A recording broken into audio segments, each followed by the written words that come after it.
Hello everybody and welcome back to the second shelf and to another recent reads video on Sunday in which I discuss books that I recently read with you, and sometimes I also talk about books that I'm currently reading.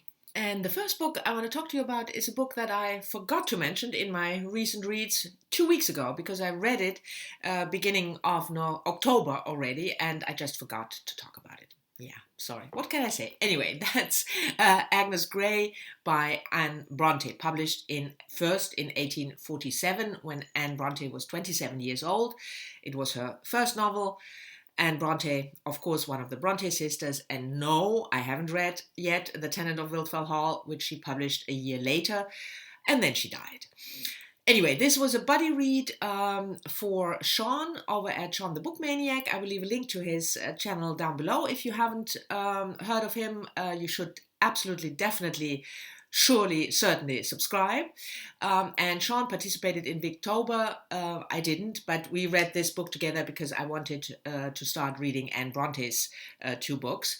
And we will probably read The Tenant of Wildfell Hall early next year. The book follows the title character, Agnes Grey, a young woman, 18, 19, when the novel opens, from a good, quote-unquote, family, but quite poor and getting even poorer when the father does stupid investments, and then Agnes decides to work as a governess in order to earn her own money and support the family. So the book mainly follows Agnes Grey's trials and tribulations while working for various families as a governess. And there's, of course, a love interest in the end, and you know how things go in Victorian novels. Now, neither Sean nor I liked the book. I didn't think it was a good book. I thought it had many of the typical flaws of a first novel, even though it's a modern classic. It's still a debut novel. And the characters, especially the character of Agnes Grey, but also the characters of the families she works for, where she has to endure, in her eyes, hardship, and she's looked down upon, and it's all very horrible, and the children are horrible. It's very one-dimensional, I thought. Agnes Grey, and you could feel the author behind it because Anne Bronte worked as a governess when she was about the same age as Agnes Grey. But you had this constant moral sledgehammer hitting you over the head, the righteousness of Agnes, who was, treated unfairly, and the other persons or the families where she worked, they were just horrible. So I thought it was quite, one-dimensional. I don't have, even though if you're into geometry, one-dimensional doesn't make sense. You should say two-dimensional because a real person is three-dimensional. Anyway, never mind. I'm into nonfiction at the moment. Never mind. So I thought the writing was really good. The scenes to read, the dialogues were often very good. But I was just so annoyed by this self-righteous sort of morality oozing out of the book all the time that, no, I didn't enjoy it. Oh, and I will also leave a link down below to a video Jenna from Insert Literary Pun made, I think a week or two ago, about the Bronte sisters, but focusing on Anne Bronte because she read a biography, and in typical Jennifer style, it's hilarious. So go check it out if you're interested in the Bronte sisters. Anyway, so my second book, I said I didn't participate in Victober, where you read, Victorian novels in October, but I did participate in a readathon, which I normally never do, and that was the Autumn Readathon, organized every year by Mercedes over at Mercy's Bookish Musings, whom you know already, but I will still leave a link to her channel down below. And I picked 4 books because I was traveling in that week that the readathon took place, and I thought that's a good thing. Then I don't have to, think about the books that I take. I'll just pick 4 books that fit the prompts. Anyway, the first prompt was to read, a gothic or horror story, and I picked this one, Alice Thompson, The Book Collector, which was published in 2015. It was a reread for me, and Alice Thompson is a writer from Edinburgh. She teaches creative writing at the university there, and this is, I think, her fourth or fifth novel, and she always writes these sort of gothic-y horror tales. This one is set in Edwardian England, and we follow our main character, Violet, a young woman who has just married an older man, 20 years her senior. She's beginning of 20, she's 20 something and he's 40 something, Archie Lord Murray, and she moves with him to his country house, his estate, and has a child. And Archie is a book collector, as the title suggests, and Violet gets really obsessed by a certain book of fairy tales, which Archie keeps in a safe, and she's not allowed to see it or touch it or read it. And then very strange things happen to to Violet, and she's confined to an asylum for a while, and it's this typical, gothic, spooky, creepy atmosphere. It's quite a short book. I read it in, I think, one afternoon. And I enjoyed the writing and the story. And if you are into this kind of spooky gothic tale, I'm sure you will love it. It's just not quite my genre. So that's absolutely not the book's fault, but this kind of gothic tale, it's just not quite for me, but it's still a good book, and like I said, if you're into this kind of story, I can certainly recommend it. And I also read a second book for the second prompt for this autumn readathon, and that prompt was read a book set in a cold location. And for that prompt, I picked Meg Wolitzer, The Wife, first published in 2003. Meg Wolitzer, if you're following me, you probably know that I love her work, but The Wife was one of the books that I hadn't read yet. And for the most part, it's set in Helsinki in winter. So I thought, that's a cold location. The book is told from the perspective of Joan Castleman, a middle-aged 50-something woman married to Joe Castleman, and they travel to Finland because Joe Castleman is a writer and he is awarded a very prestigious literary award there. It's not quite the Nobel, but almost as good as the Nobel. And while they are traveling, Joan reminisces about her marriage, and she, quite early on in the book, so that's not a spoiler, she has decided when they go on this trip that she will leave her husband.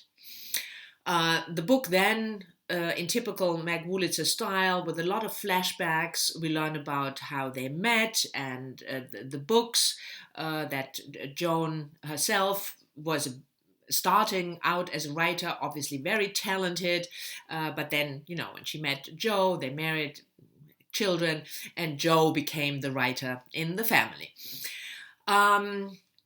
There is a certain twist in the story, and even though I really enjoyed, the humorous, witty, often sarcastic style of how Meg Wolitzer had her main character think about her past and the marriage and the children.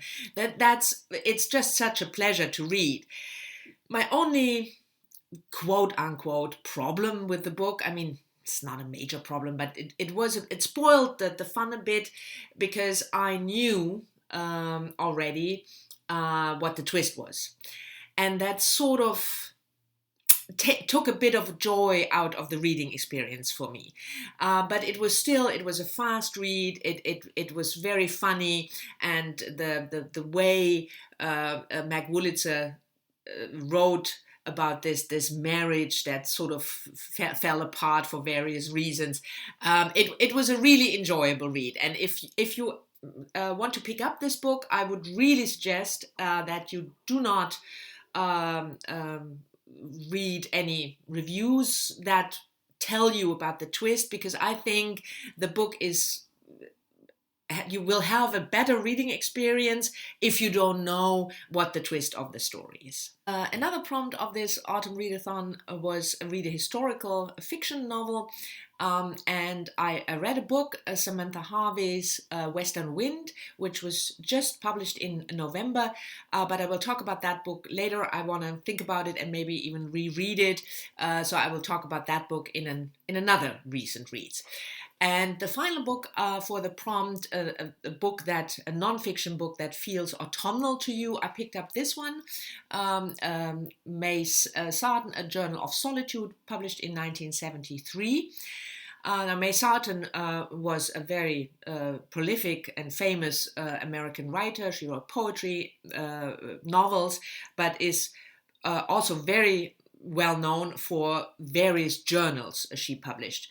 This one is over the course of 1 year, and it feels autumnal to me, first of all, because May Sodden was in the autumn of her life. She was almost 60 in 1972 when she wrote this journal, and it starts in September with a very, autumn theme. Anyway, I normally don't talk about books that I DNF because I DNF'd it after about almost half. But I wanted to ask you if you read this and whether you liked it, because I couldn't quite handle the snobbish attitude. I mean, it may sound silly, but I was already put off when the book is set, or the year she writes about is 1972, so that's not, at least for me, it's not that long ago. It's not a different century. But she has this style when she goes out to have lunch with somebody. It's a luncheon. I don't know, that just makes, that irks me, that prickles me. But also the way she talks about, people from the lower class, the gardener, and race, some of the remarks she makes about slavery, I just couldn't handle. I just couldn't handle it. I thought, well, I'm not gonna entirely give up on it, but I will put it down because it just annoys me. But I'm interested to hear whether you read this one or any other journals, because this is my first journal by May Sodden, and I wanted to ask your opinion, so to make up my mind whether I should pick up that book again in the future. And speaking of a prolific writer, the last book I want to talk to you about was also the best book I read in October. I read it twice. I will talk about that a little later. But anyway, that was Joyce Carol Oates' new novel, Hazards of Time Travel, which will come out end of this month. And I received an advance copy from NetGalley. And I read this book as a buddy read together with Eric from The Lonesome Reader. And Eric, if you're into Joyce Carol Oates, you should certainly also check out not only his channel, you subscribe to that already, but also his blog, The Lonesome Reader. But he also writes reviews of Joyce Carol Oates' work for a project called Bearing Witness from the University of San Francisco. I will leave a link to that also down below. So he is BookTube's expert on Joyce Carol Oates. And the buddy read with him, I mean, I've read some, not nearly all of her work, but I read quite some Joyce Carol Oates. So this buddy read we had was really fantastic, and the way he looked at things was quite different from me, which it was enjoyable. But anyway, the novel Hazards of Time Travel. The book opens in the near future, 2039 in the US. And the US has developed after 9/11 and Trump, although Trump is never mentioned, into from a democracy into a dictatorial state where everything is regulated. There is no freedom of speech or freedom to think. Everything is considered, terrorist activities, if you question the state, or if you question the things you read. History is quite warped. The history you learn in school is quite warped.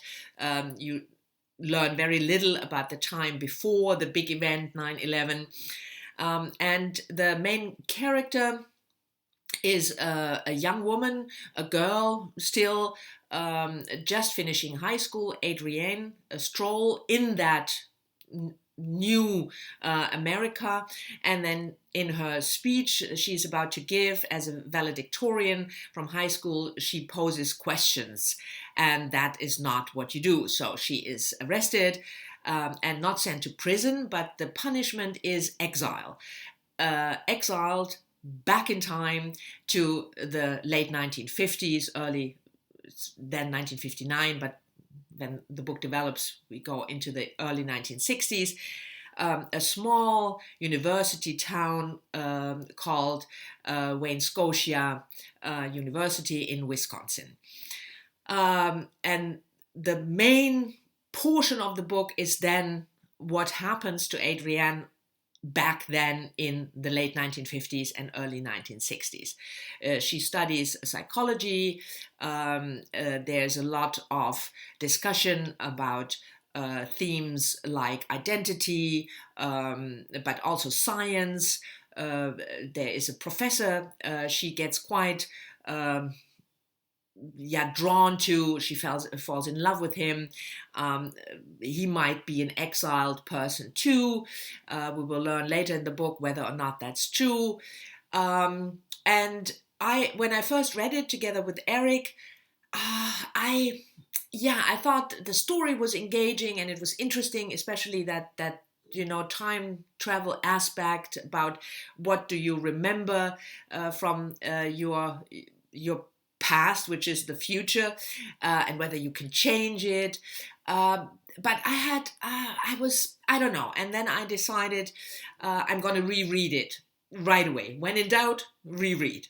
And with the second read, which I took not more time, but I sort of went into it with I think more an open mind probably, and not focusing so much on the dystopian aspect. And on the second read, I thought it was brilliant. The way the story develops was brilliant, but also the characters and the theme she discusses. And the more I thought about it, the more things came into my mind about what the book is about and how you could think about it. So I thought it was a brilliant book, and I wouldn't, in the strict sense of a word, call it a dystopian novel, because it's just a tool, this punishment to be exiled back to the past, and the very short beginning where you have this glimpse of the dystopian United States. But it's much more in typical Joyce Carol Oates style, a book about ideas and about themes, but still the story is great and the characters is great. So I can certainly recommend this book, and don't get put off by what you might read or see on Goodreads, people calling it a YA novel, which I think is absolute nonsense. My take on it would be that Joyce Carol Oates makes fun of some of the typical YA tropes, the heroine and the older hero and stuff like that, the love triangles, all these tropes you might know from YA. She just makes fun of them. That's my opinion. But anyway, so I can highly, highly recommend that book. And I even think I will read it a third time, just because I'm so fascinated with the ideas that Joyce Carol Oates puts forward in the book. Anyway, that was a 6-minute joyful ramble about this novel, and that was it for today. Thank you very much for watching. I hope you've enjoyed it. As always, I'm looking forward to talking to you in the comments, and I'll see you all soon in my next video. Bye-bye.